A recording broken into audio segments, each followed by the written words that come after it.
from Ryan Salam, second law student. I would like to ask, do you agree that the current control over the press by the government should actually be running on political paths? Because if you compare to other countries like Denmark, France, and so forth, they do allow like almost unlimited, other than for hate speech and for pornography and so forth on the basis, they do allow the press freedom. And I feel that currently we are kind of lacking in intellectual peace materials that equally criticizes and complements all sides.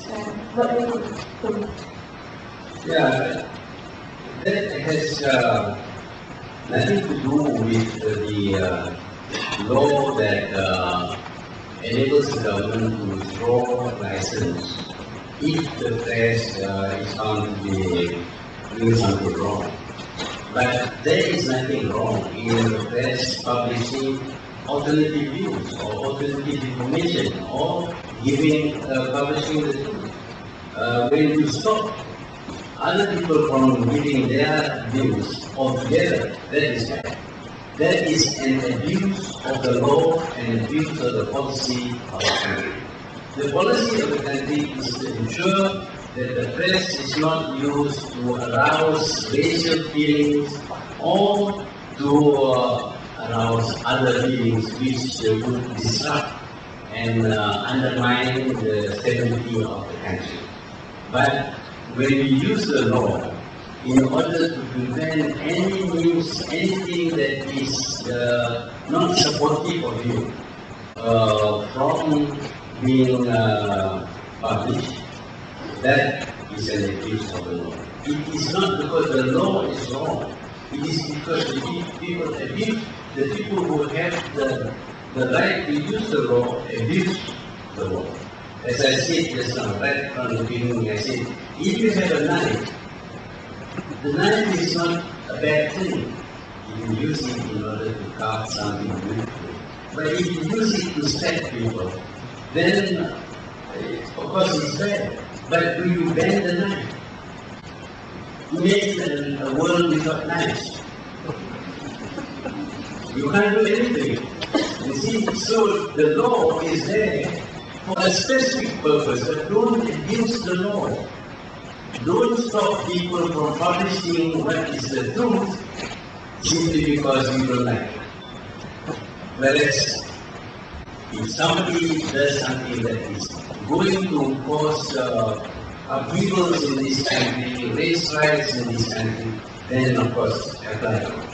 So it has to be used selectively and with a sense of responsibility.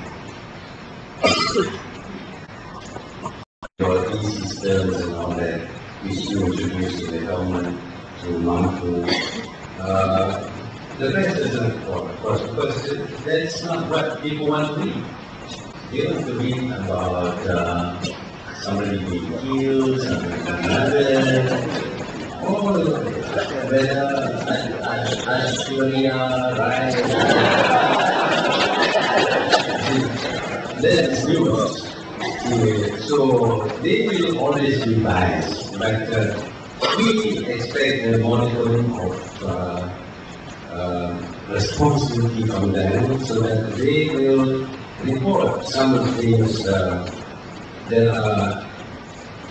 can contribute to the development of the country. And now, with regard to this report about giving goals for our inventions in Geneva, the press has developed certain products, like the tourist people also. They have developed certain products. So one which is exposures.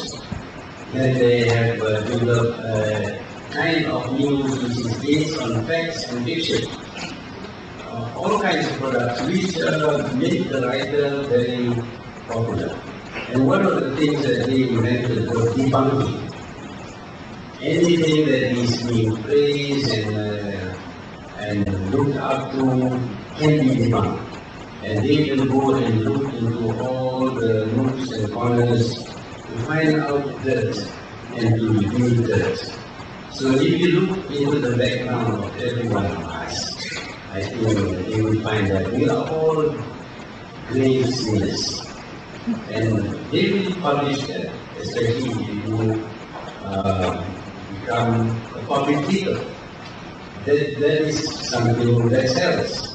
So the fact is always torn between the desire to sell the paper or the media and the desire to be responsible. And very frequently the desire to sell the newspaper leads to responsibility. So you cannot expect them to be able to perform their function exclusively for Perdana. But you're quite right. In Malaysia, I think the information that we get through the press is limited. I find it to say all this thing because people keep on saying, yes, but in your time, your words. No, then I had to point out that I wasn't bad. Then they don't read what I say. So I don't get away with that thing. So nowadays I find myself in a very difficult position because anything that I say, the president's situation, will be debated by saying, but no words. Jail so many people under ISA, for example. What they never repeat or report is that the moment I became Prime Minister, I had at least 21 people who were detained under ISA because they were political detainees. Those who were involved in drugs were not released. But that has never been mentioned. Has any newspaper mentioned about it? Maybe no. Of course, they have gotten it, but they remember Oksana. You know, the police detained so many people. I was very embarrassed. I can tell you that I spoke to Kishan and assured him that he's not going to be detained. 2 days later, he was detained. And I can't go and tell the police, look, I told these people they're not going to be detained. You have to release them. Because the police have got their reasons why they want to detain. So, they never mentioned the IGP for detaining. They only mentioned me. It was done during my time.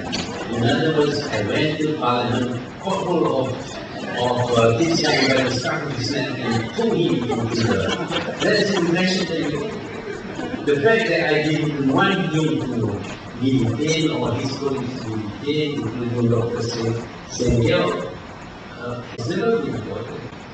And I can't go around telling that this was done by the police, not by me. Because I am responsible. You know, I assume responsibility for everything that is done during my time. Unfortunately, some of the things that are done during my time were not things which I approve for. But that does not mean that I can say that I am not responsible.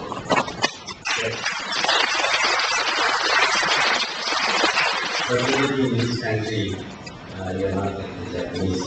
You have on our TV, for example, here I am still alive. Despite the wrong things that happened during my time.